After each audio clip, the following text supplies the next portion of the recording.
તો ખેડા જિલ્લાના કોંગ્રેસના ગઢ મનાતા મહુધામાં ગાબડું પડી છે। મહુધામાં યોજાયેલ કાર્યકર્તા સંમેલનમાં 100 થી વધુ હોદ્દેદારોએ કેસરીઓ ધારણ કરી લેતા ખેડા જિલ્લાના સમીકરણો હવે બદલાઈ ગયા છે।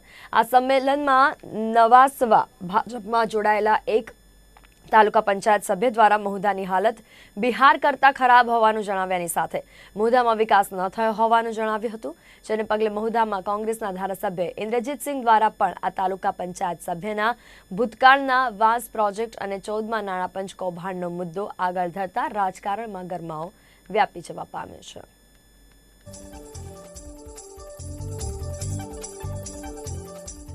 બિહારમાં નીતિશ કુમારનું રાજ ચાલે છે, તો એમના જ મંત્રીઓ અને એમના જ માણસો જ્યારે બિહારની વાત કરે કે મહુધા બિહાર છે, પણ જે વ્યક્તિ બોલનાર છે કે મહુધા બિહાર છે, જેમ બિહારમાં લાલુએ ઘાસચારાનું કૌભાંડ કરેલું એમ બિહારમાં જે બિહાર છે એવું મહુધા બોલનાર એ વ્યક્તિનું પોતાના ગામમાં જ વાંસ પ્રોજેક્ટનું કૌભાંડ છે અને 14મું નાણાં પંચનું કૌભાંડ છે। કુલ ટોટલ 1 કરોડનું કૌભાંડ છે।